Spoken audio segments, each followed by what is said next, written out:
That's wonderful. So we're now recording. I was going to ask, just follow up from your going up this Sunday to do some more filming. How long is the filming schedule going to go? Do you have a sense of how long it's going to run for you to film scenes from the film scenes for the film? Well, I'm on Monday. We're going to start filming again for the second time, but I honestly don't know how long it's going to run for, because I think those scenes that they at least want me for, they just want a little bit more like intimate scenes between me and Tonatiuh Newbold, who's playing um, Leonidas. I think I'm only needed for one day, but they want to continue, I think, having more like visual scenes, so more visuals of Yosemite and all that fun stuff.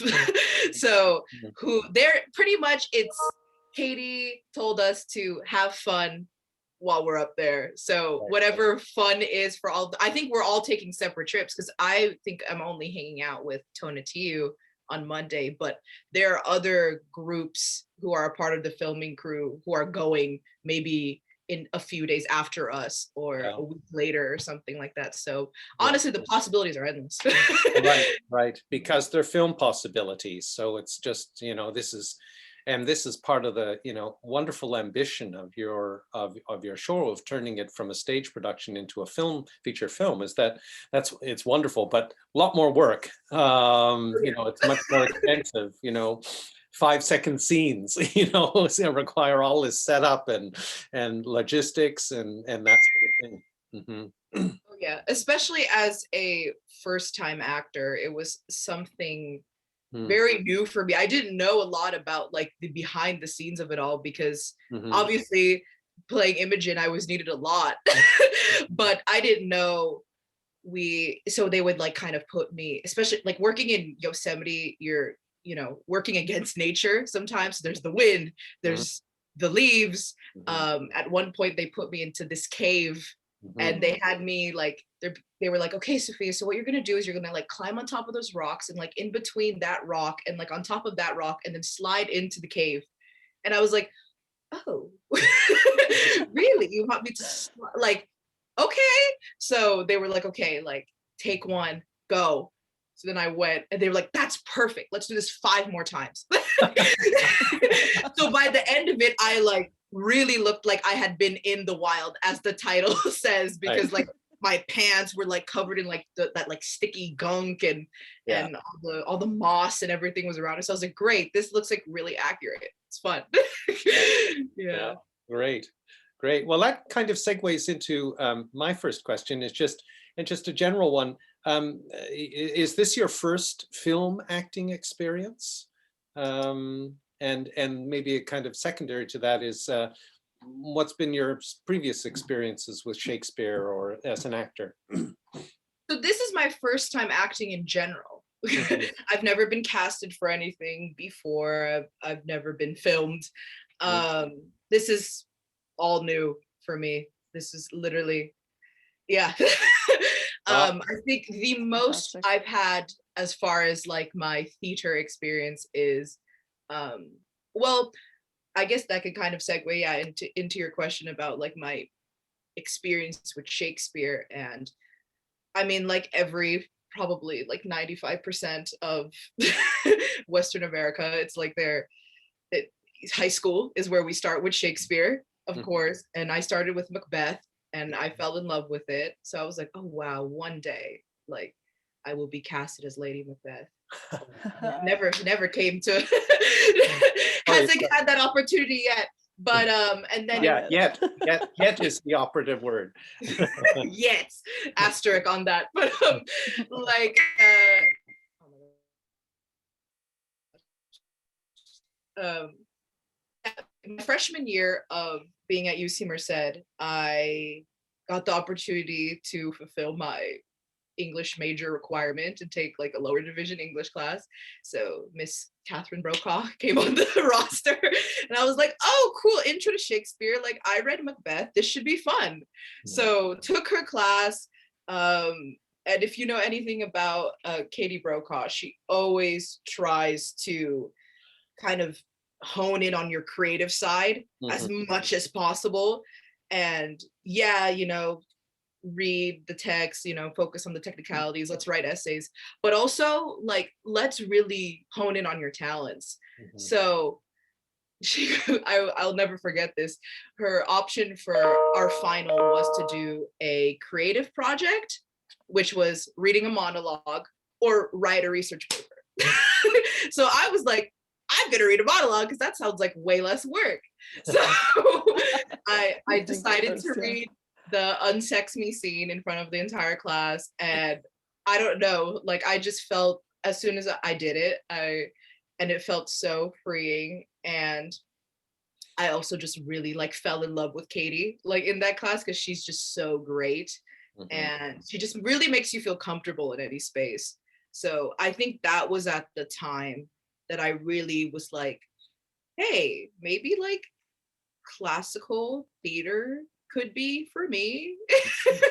You know, like this is really cool. It's really um like you with Shakespeare, you know, it's open-ended. So anybody can relate to it. As much as, you know, historically it's very, you know, Eurocentric and that Mhm. whole kind of just like genre is focused on, you know, a little bit more of a white audience. Mhm. Being in that class just and being at UC Merced in general, I mean, it is the most diverse Mhm. UC. Mhm. So she really just tries and makes the class, you know, more open, more relatable to us, people of color. Mhm. Yeah. That's fantastic. Mhm. Fantastic. And did you audition for Imogen in the Wild, or did Katie suggest a part for you, or how did your closer connection to this project happen? So I took her class in the fall Mhm. of 2020, and she was obviously promoting Shakespeare in Yosemite. And Mhm. I had auditioned for our so we how Shakespeare in Yosemite is we have a production every April, Mhm. and casting kind of starts um like during spring break, or Mhm. not spring break, during winter break. Mhm. So about like 4 months prior. And prior to doing the year before doing Cymbeline, we were going to do Love's Labor's Lost, but Mhm. because of the pandemic, it never went through. So I was casted as Princess in that one, but because it never went through, we never did it. So Mhm. we were like, okay, we're doing a movie this time, you know, to um, because of the pandemic, we couldn't do it on stage. So we are like, we're gonna do a film. And then she kind of just like hit me up and she's like, I really think you should audition. She's like, maybe you should just audition, you know? Like, Mhm. and I was going to anyway, because I love, again, I love her. I love the message of Shakespeare in Yosemite. So I was like, of course I'm gonna do it. And yeah, so I auditioned and I got casted as Imogen. And from there, it's just Fantastic. Yes. What was your audition piece? Was it Lady Macbeth again, or something different? no, so she has you do a dry read. Oh, good. So they had already written, I think, like the rough cut of Imogen in the Wild. Mhm. So Oh. they were like, okay, there was, you know, I don't know how many people were in that Zoom. No, maybe at least like 20 of us. I don't know how many were there, Mhm. but uh she pretty much was like, okay, you read this excerpt, this person reads this excerpt, and then just like read it. And then she'll take us to like different kinds of excerpts. And sometimes she'll have you like do it again just to, I guess, kind of see like your flow. Mhm. And that's pretty much just how it went. It was completely dry read. I had no idea what I was reading, but I was like, well, it sounds like I'm sad, so I guess I should be sad. Or Yeah. like, damn, like she gave us pretty much like 5 minutes to read, like whatever you want. The one that she assigned us, like to kind of, I guess, kind of prep us. But I was like, okay, like it sounds like she's like pretty happy or joyous, Yeah. so I guess I could like tune that in. But like I have no idea what I'm reading. Was that your first encounter with Cymbeline, the play? Yeah, Yeah. I get this is gonna happen a lot, but I took Katie's class again this spring for advanced Shakespeare, and she assigned us to read Cymbeline. And that was, I guess, so doing the Imogen in the Wild production, yes, was my first interaction ever with Cymbeline. Mhm. And then a few months later, I got to actually like read it like in class, and I was like, oh, okay, this is what it is. That's Yeah, what yeah, that speech was. Yes. yeah, that's what. And I'm like, damn, it's way grosser than how we did it. Yeah, it's insane. And how How did has you? that Sorry, go on. you go. You go ahead, Rebecca. How has that affected the way that you've read the play in a class and then you've acted this adaptation? How has your feel of the different versions of it come to be? Well, I think ours is way less intense in especially the more I guess like ways that the play kind of goes against consent. Mhm. We made sure when we were making the film, that was like the very first thing that they told us as a group, especially the more emphasis on me playing Imogen and my lovely friend Chase Brantley, who played Cloten. And Mhm. Katie and Paul really want us to be like, oh, and Lisa Volpe, who played Yakimo. They wanted us to be like, this is like safe. It's way more intense in in the book if you've ever read, the play. And we want to make sure that like Sophia feels safe. Mhm. And how can we kind of flip the narrative to still kind of, make it a little bit pervy, but not so pervy that like it makes her feel uncomfortable. And going into, I mean, we had about a month of like formal rehearsal over Zoom. And then I was pretty much like sent over to Merced, and we filmed within like less than 24 hours of me being in Oh, wow. Merced. So we kind of had no time to, I guess, kind of get to know each other because Chase came all the way from Georgia. So I'd never met him. I only knew Katie. And I had met Lisa over Zoom. And I mean, her being one of the most professional Shakespeare actresses, in the community. Very intense. And that was my first scene. Was working with them, and I was like, oh my God. This is crazy. But we made each other laugh. We made the space feel really comfortable. It really felt like a family. So I mean, yeah, it's great. Yeah. That's really, really interesting. And the way you had to negotiate that so quickly, in terms of feeling emotionally comfortable with it. Oh my gosh, yeah, I will never forget. I spoke about it in class probably a few weeks ago, but because Katie had us watch Imogen in the Wild kind of segments while we were in class when she was teaching Cymbeline, and there was like a question thrown at me like, how did that feel? Like doing that scene, how did that feel?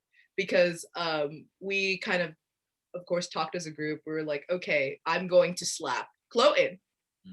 And again, this being my first time acting, I've never done a fake slap before. So I was like, how is this gonna go? What are we gonna do? Like, I'm kind of just like familiarizing myself with how it is. And like there was that at first made me really uncomfortable because I was like, you're my friend, Chase. I don't want to do this to you. And same with Lisa. I was really befriending Lisa.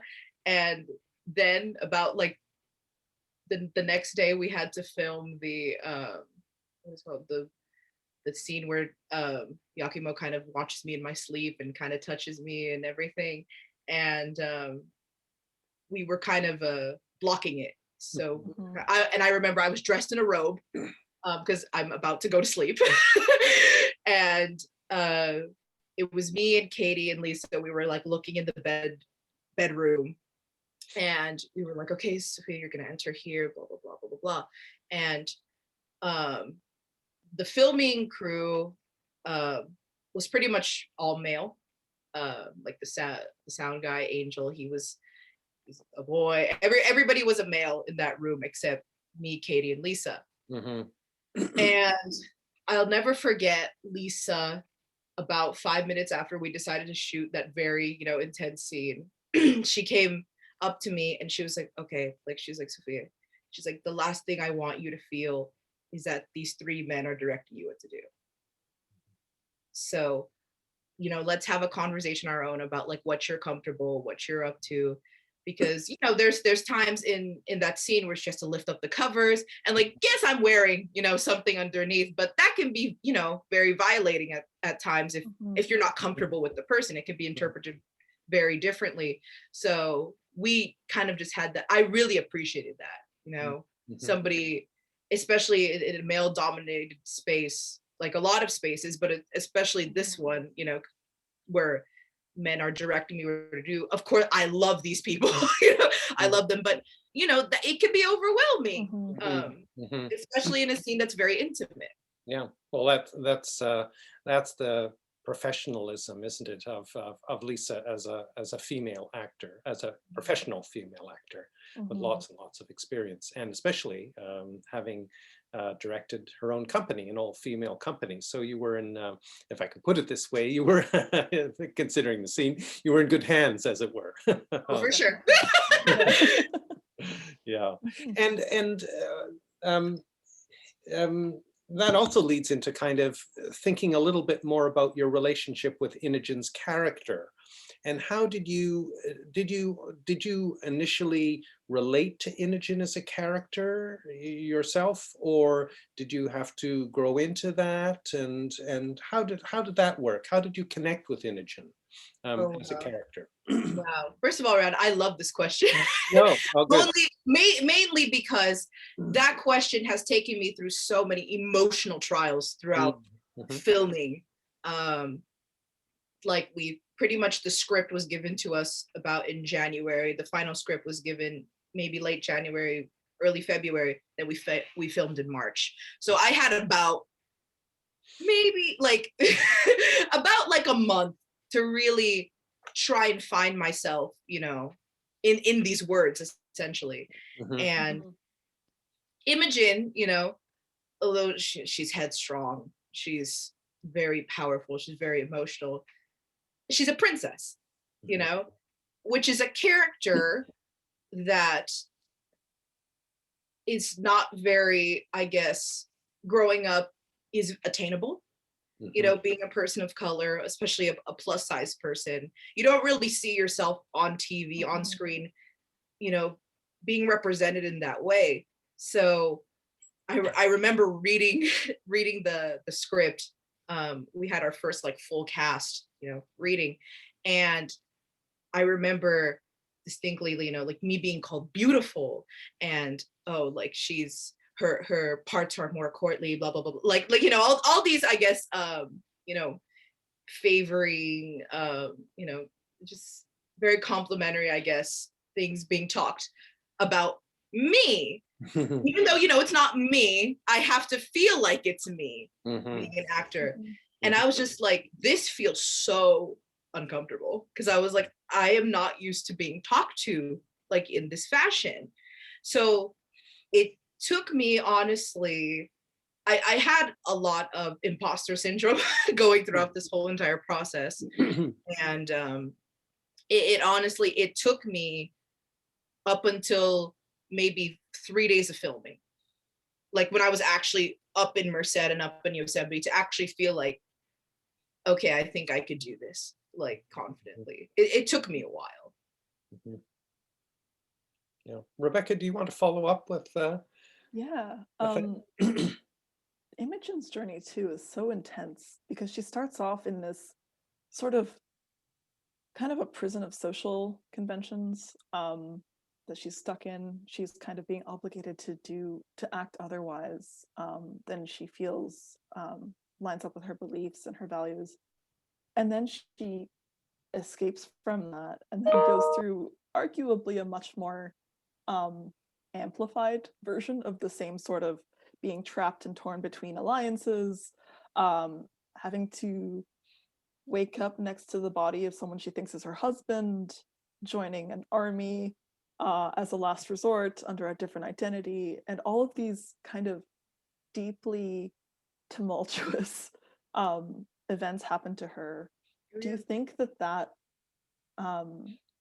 kind of being torn back and forth that Imogen has in her emotional journey kind of reflected your own? Oh, Yeah. 1,000%, 1,000%. Especially because I mean, I have to hand it to Katie and Paul for the way they were able to coordinate everything. Mhm. But we pretty much filmed. Yes, we're doing, you know, like a little bit of the maybe like landscape scenes next week, or you know, there was a little bit of prep before or whatever, but we pretty much filmed the entire feature film in a week, Hmm. in 1 week.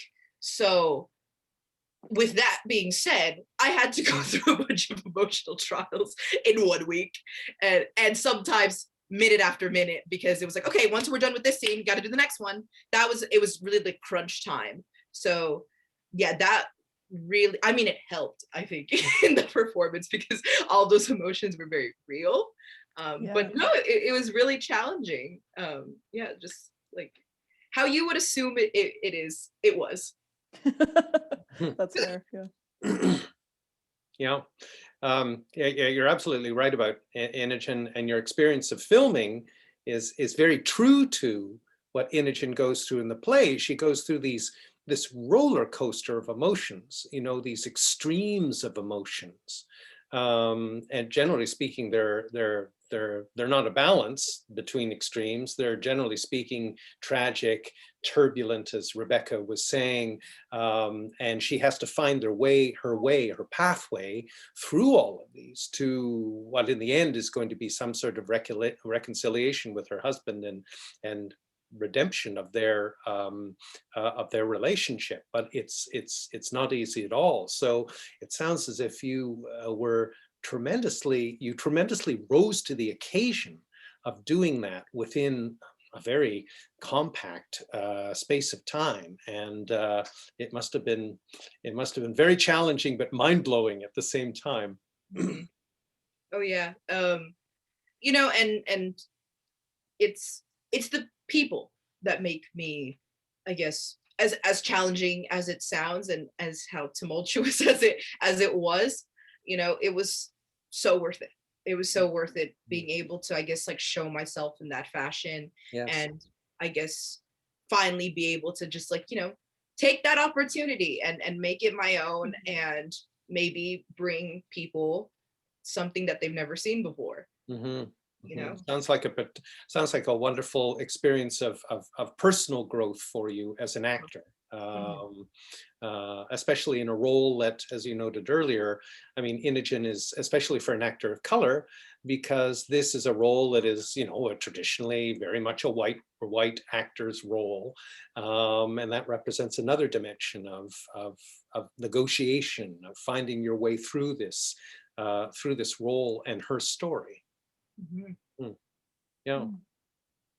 Yeah, you mentioned a little bit already some of the experience of filming outdoors and how intense that was in terms of it leaving actual traces on you and kind of taking a toll.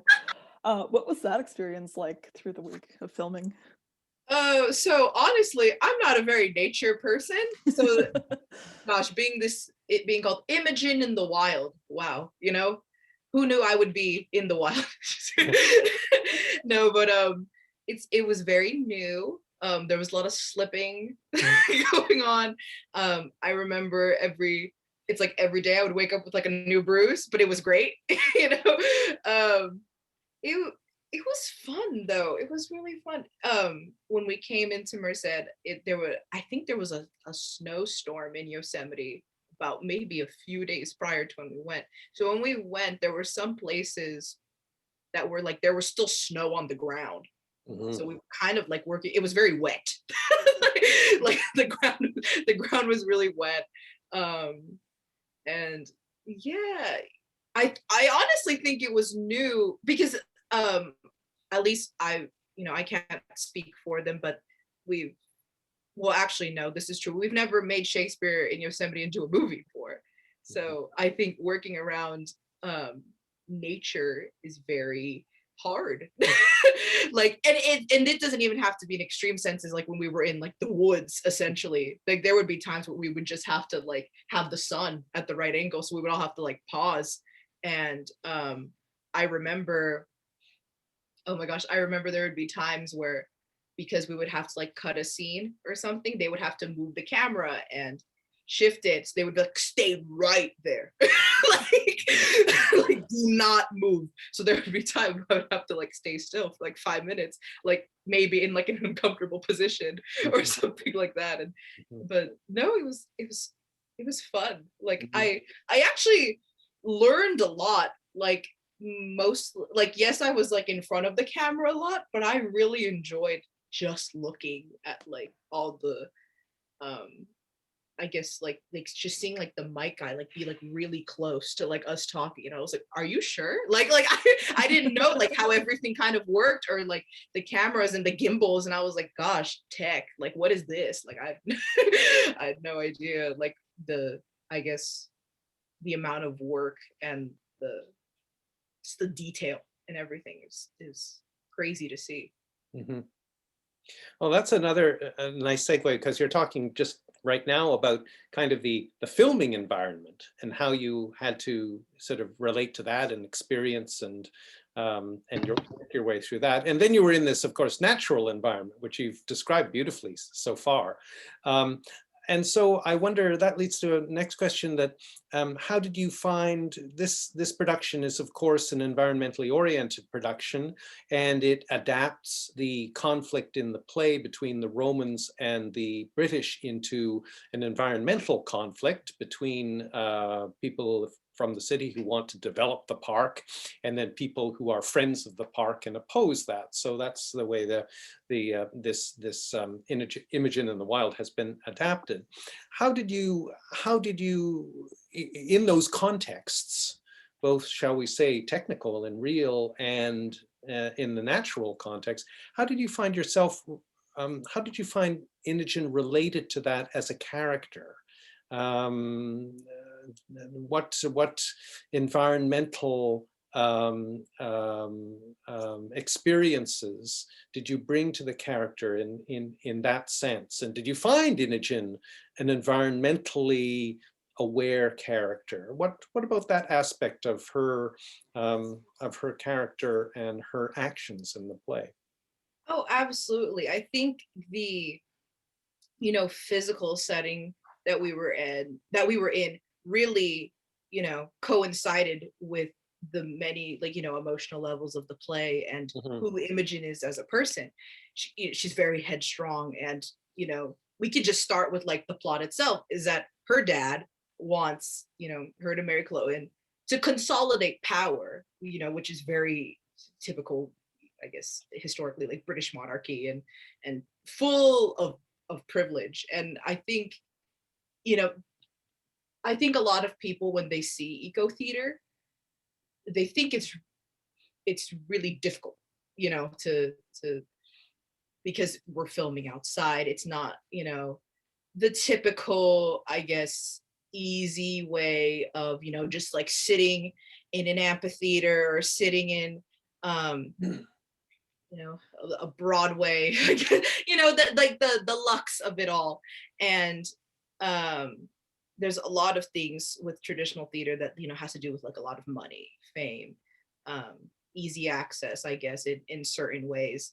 But I feel like eco theater directors and actors, they have a way of investing time in their message and going beyond what is like privileged and typical, because I think we believe that there could be something greater. Just like how Imogen has to, I get with the, I guess, role of being a princess, you have to, conform to a lot of rules, regulations. And that could be reflected in society too. We have certain standards of beauty. There's a certain standard of authentication. But I feel like something that I learned, at least by participating in the Globe for Globe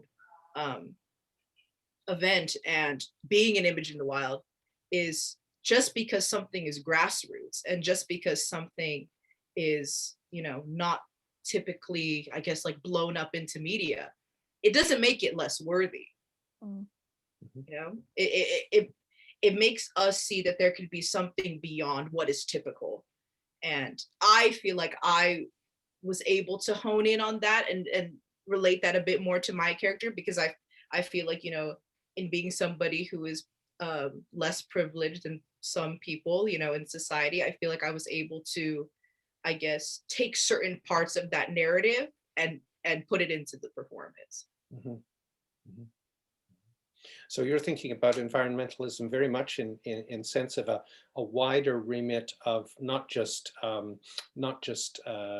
human relationships with nature, but also the interrelationships of those with privilege, with class, with race, these other kinds of issues that are all connected, all enmeshed with those. It sounds as if you were very much exploring those as well.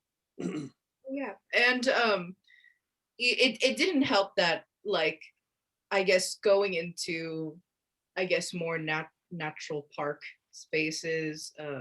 I mean, just like being in the environment in general is something that I think a lot of people of color don't get to experience. It's Mhm. historically not a very inviting environment. So I feel like me being in a space that I guess would otherwise make me uncomfortable and not very inviting, I feel like as an actor and playing Imogen, I have to grasp what I can and relate to what I can. Mhm. So, you know, yes, I'm in this environment that's very scary, but I know that my character is somebody who goes beyond what is expected and goes beyond, um, I guess, what people are telling her, and she's able to live her truth, which is something that I go by. Mhm. And she evolves it. Yeah. Mhm. Mhm. Rebecca, did you have uh, Yeah, any that other? comment you made about how outdoor spaces and quote unquote wilderness spaces are less accessible to people of color is it's actually a huge conversation in Canada as well that I've been Really? involved in. There's a writer called Philip Dwight Morgan who's written about being Black and trying to do a cross-country bicycle tour, and specifically around like camping and bicycling, how this tends to be a really whitewashed area of access to nature. Mm-hmm. And there's so many narratives too around things like swimming that have this weird racialized past where they've been kind of transformed into ways to exclude people of color from the outdoors. And it's such a fascinating thing that that would play into your character because you're escaping into the wild, which is a place which hasn't historically been safe for this version of Imogen. Oh yeah. Yeah. So, my dad, he's a Black man.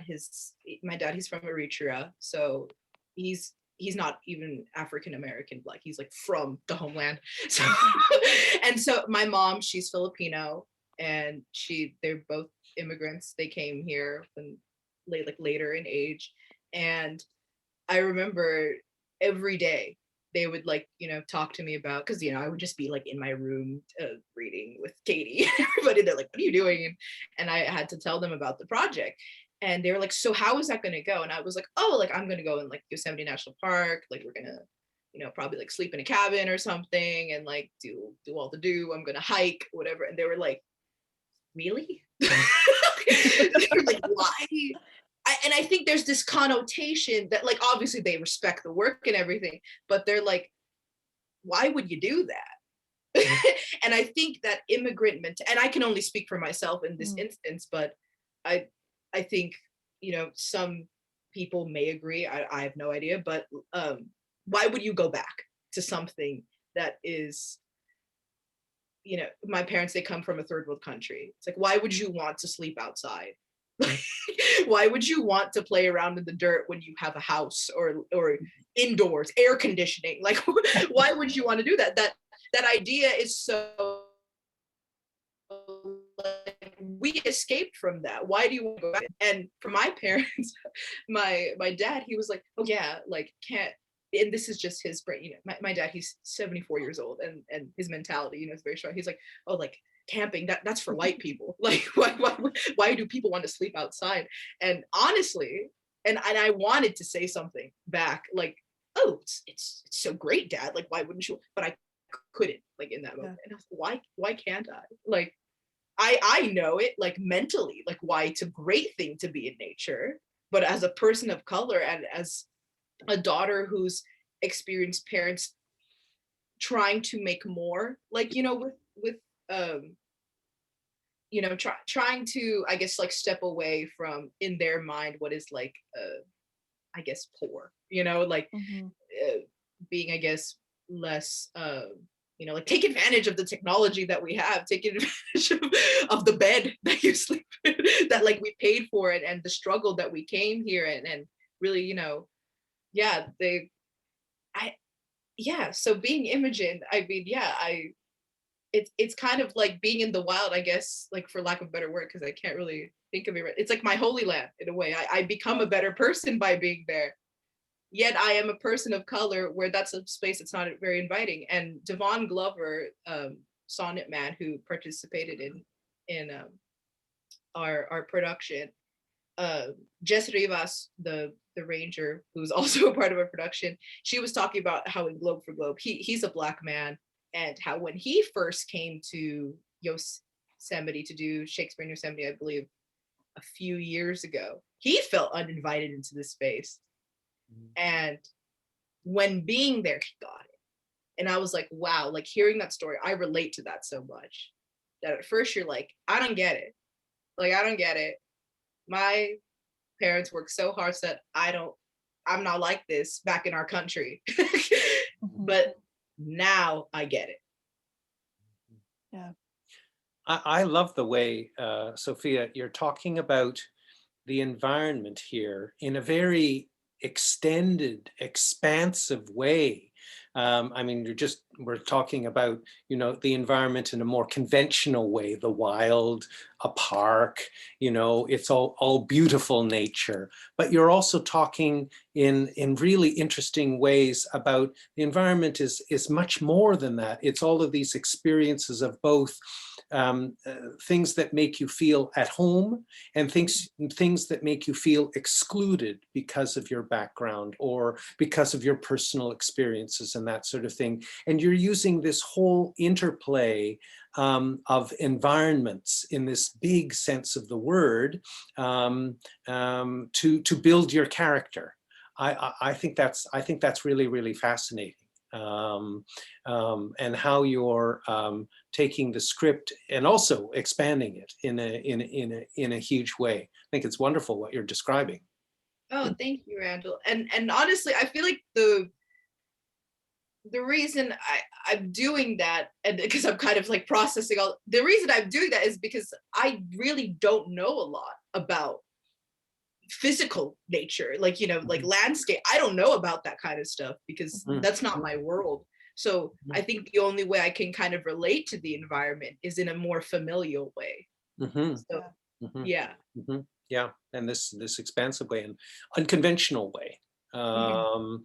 And yet it's a way, it seems to me, that is very forward thinking, because it gets us out of these kind of boxes of thinking about the environment is always a pretty and fairly white space of aestheticized beauty, that kind of thing. And there's the environment, In fact, the environment is this much, much larger set of worlds inhabited by people from all over and with many diverse backgrounds. And that kind of expanded idea of the environment, an inclusive idea of environments and relationships with people, of course, is something we've got to rediscover, I think, that because we've allowed that those compartmentalized views of the environment to become self-destructive, because we think we can own them, or only certain people can own them and exclude other people. So I think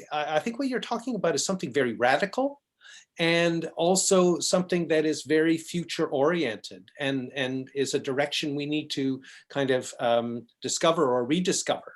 And I think it's fascinating what you're talking about in terms of remaking Imogen as a character and building her character. It's a very And I think that was ground up, intuitive process. Thank you. And I think that's kind of, I feel like the essence of UC Merced in a way. Mhm. And um, we always try, and at least I see this in emails alone, certain professors make sure to acknowledge the indigenous people in their emails, Yes. that we acknowledge in our production. I had an interaction with Ranger Shelton Johnson, one of the most famous rangers at Yosemite National Park. And we kind of read a PSA that was like pre-written, and I thought it was so powerful, just to acknowledge. I remember it was like, we acknowledge the Yokit and Miwok peoples who are the original caretakers of the lands that occupy UC Merced and Yosemite National Park. And I was like, wow, like the fact that we are doing this, like we are not claiming this land. Yes. We are acknowledging that this land was not ours, and thank you for allowing us to do this. Mm-hmm. And I just thought that was so powerful, especially, and although this doesn't really have to do with it as much, but I just thought it was an interesting experience. Shelton Johnson is a Black Ranger. And here I am side by side to him as a Black woman, acknowledging the original people who took care of this land. And I just thought that was really powerful, Mm-hmm. that him and I are side by side, as people of color, saying, hey, I see you, I recognize you, and this is not ours, but thank you. Mm-hmm. That's incredible. Yeah. I think I remember someone at in the Globe for Globe talk, I can't recall who said this, but someone mentioned that these productions in Yosemite State Park are taking kind of this high contrast of what people think of as this sort of like pure, untouched wilderness of Yosemite Park, which is kind of seen as this sort of like elitist symbol of what nature, capital N nature, is to white academics a lot of the time. Mm-hmm. And contrasting that and bringing it into collaboration with this college, UC Merced, which is, as you've mentioned, mostly populated by people of color, and most of the students are people of color. And I think whoever was saying this, I'm sorry, I can't remember the credit, but they mentioned too that there was this ideal of nature right next to this campus in the San Joaquin Valley, which is one of the most polluted places in America. Mm-hmm. And those layers of kind of identities and social issues and how they play out ecologically really tells a different story about how we're talking about nature. And it's so powerful to think about that image you just mentioned of two Black people acknowledging Indigenous ownership of this land, Indigenous stewardship of the land, when it is in such kind of a fraught narrative about what we say is nature and what isn't. Mm-hmm. That's really powerful, Rebecca. Thank you. I'm kind of rambling. That wasn't much of a question, but yeah. That's amazing. Mm-hmm. Didn't sound like rambling to me. Where do you think, if I can get to focus a little bit on the play in a specific way, where did you think this kind of process that you've been describing, Sophia, what scenes did it particularly resonate for you in? Which, if you had to pick a scene or two where you thought this kind of process that you were going through and building a character through these environmental experiences and different kinds of environmental consciousness in a way that goes way beyond the conventional and particularly white ways of seeing nature. Where did that come through, do you think, in your performance, particularly in the play? In which scenes do you think it really came out? Going beyond the typical environmental conscious. Well, sorry, it's taking me a minute because I'm putting myself when we were filming, and we filmed out of order. So I'm trying to like bring myself back to that space. Sorry if it's, yeah, sorry, I didn't mean it to be that that No. challenging a question. But yes, if you're not doing it in sequence, obviously it's a little bit more, you have to get your head around it. Well, let's see. Okay, well, there was the scene in which Pisanio is giving me the message that Leo believes I cheated on him. And in the physical space, we were, oh gosh, I cannot remember the waterfall for the life of me, but it was in the Fear No More video, but he essentially gives me the bad news and is like, on your way, like it's that way, go that way. And I was just like, oh, okay. And they told me to head towards the waterfall. That scene in particular was so freeing in a sense, especially in the way Katie and Paul wrote it, that I was so done with posthumous. I was so done with the journey to find my man, and I was so physically tired. Mm-hmm. And that was, I think, a moment in which my head and my physical body were able to meet and be like, damn, not only am I feeling this as an actor, but I'm also feeling this as Imogen, how frustrating like this stuff is to deal with not only your father, I had a monologue that pretty much totally encompassed all of Imogen's feelings, that said, I'm done with Chloe, and I'm done with home. I'm done with just this stupid this life of following people. So I'm just gonna go into the wild and essentially find my truth. And I feel like that was one moment in which that was very powerful for me. And I feel like a very powerful moment for Imogen, especially because when we filmed, they told me, they kind of panned it toward the waterfall, and which acknowledged a piece of Yosemite National Park and the beauty, I guess, in wild nature. So I thought that was a very, very notable scene, which could be overlooked because so many of the scenes that they shot were so awesome. Another one? Let's see. Well, oh, well, there was the protest scene in where Ranger Jess Rivas, it was the protest. We were so funny. We were actually protesting in Yosemite National Park because we had these signs that said like "Save the Wild" and blah, blah. There's so many signs, and we were actually working around people like tourists who were there. It was spring break, so there's just these bunch of people surrounding us that are like, "What the heck are you guys doing?" But like, hey, whatever, just work around them. And that protest scene was really powerful because it was a moment where in the play, Ranger Jess, she was acknowledging the politics, I guess, of being a ranger, and also caring about the environment, because I didn't know this, and Jess and I have been able to become friends, I would say, while doing this production. She informed me that as a park ranger, you have to remain neutral in situations relating to the environment. And I just thought that was so interesting, because I didn't know that sometimes you kind of have to remain apolitical and I totally, you focus on the pretty waterfalls and the land, but you forget that you're in a government, space.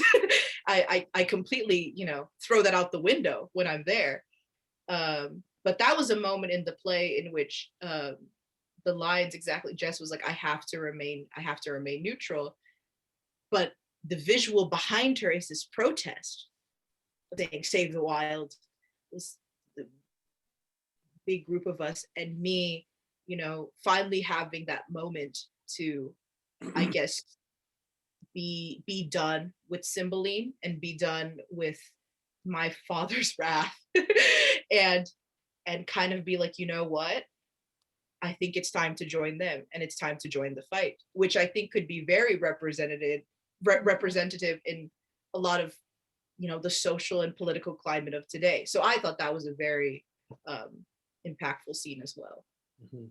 A transformative scene. Yeah. Mhm, Definitely. mhm. Yeah. Yeah. I believe that excerpt is part of one of the recently released preview videos. Mhm. Yes. And that Yes. was, yeah, it was really a moving scene to watch that. Yeah. This is wonderful, Sophia. I'm conscious of the time. We're coming up to sort of a nearly an hour or close to it. So, and we don't want to take too much of your time. And you've already told us so much about yourself and about your role and your experiences of playing this role. Maybe I could end on just one final question, and that's what, maybe you can't answer this quite yet, because of course you're still in the process of filming and evolving your character. But I wonder what you feel you're taking as part of this project of Imogen in the Wild, what you're giving to audiences in terms of an environmental awareness or experience, or not necessarily a message, not as narrow, as pointed as that, but what you're giving to audiences in terms of their own environmental, possibly awakening or consciousness or awareness. I like that, the environmental awakening, right? I love those words. Well, I think one of the main goals of Imogen in the Wild as a film is giving people, of course, free access to Shakespeare Mhm. and more of a grassroots theater experience, which is overlooked a lot of the time, sometimes not even known to a lot of people. Yes. And that is, I think, a main message is always, you know, educating the public on Shakespeare, which again is a very, I guess, Eurocentric kind of genre, Mhm. Mhm. which is now being evolved and becoming something greater, Mm. I believe. And I think another thing that Imogen in the Wild does so well, whether it was on purpose or not, is really showing people, you know, the beauty of Yosemite National Park and the environment and the earth and, you know, all that comes with it, the beauty of it, but also balancing the struggles that come with investing time and emotions into the planet. But some reason they come to intersect so beautifully. Mhm. And I think also being a person of color and an actress of color, you know, it's inspiring in a lot of ways to see somebody like you on the screen and to see that the possibilities are there for you. And how I spoke on earlier that, you know, a lot of these spaces are sometimes meant to be uncomfortable for those because that's historically how it is. But there's something beautiful about seeing a cast so diverse and so inclusive. And I mean, we have a drag queen singing in one of our songs in Earth's Cry, and most of, I think pretty much most of our music team are people of color. And yeah, it's just really inspiring to see people that look like you on screen. You're like, yeah, I could do that too.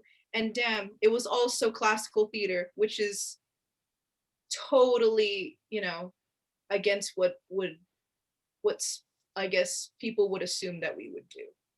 Mhm. That's beautifully said, Mhm. Sophia. Beautifully said. Um, Rebecca, do you have a final question or comment you'd like to add? Yeah, I think mostly it's just a thank you for everything you've told Mhm. us. This is amazing to hear just your journey becoming Imogen and continuing to kind of discover her character and what she discovers too on the way, Mhm. about the environment, about defying social norms and the narratives that we're given and expected to conform to. Yeah, I'm so excited to see more of the film and of your work. So thanks for talking to us. Oh, thank you. Yeah. You guys made this so like such a comfortable space. I mean, yes, we're on Zoom, but oh my gosh, like I remember just being globe for globe and I was like, there are so many screens. So I remember like at our final presentation, because God, I screwed up so much in the, I guess, the first day. And the second day I was like, okay, like I really just kind of want to, like for myself, I want to redeem myself. So what I'm talking about. So I was like, okay, you know what? Gallery mode can just like screw you up so much. I was like, I'm just gonna pin. So I pinned Paul Prescott. Because I don't know, Paul's face to me is just so like refreshing and sweet. So I just pinned his video. So when I was talking at that, I just pinned it and I was like, you know what? This is great. But you guys are so lovely that I was like, wow, it just feels so I feel like I'm sort of in therapy. It's you guys really have a way of just doing that. Oh, that's Yeah. very sweet of I'm so you, glad. and we're really happy that you have felt this is so relaxed and valuable and meaningful, because we certainly have too. So I'll just echo Rebecca and thank you so much for taking the time to do this. This has been so exciting and so powerful too, to hear this from your own experiences, and we'll look forward to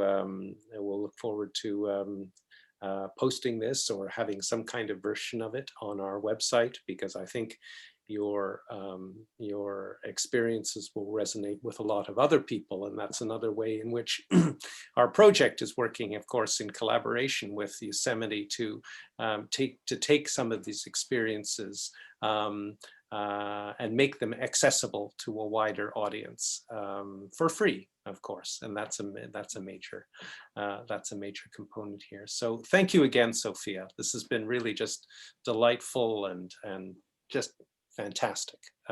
Thanks again. And as Rebecca said, we'll look forward to the journey is, of course, continuing. So we'll look forward to seeing more, and ultimately the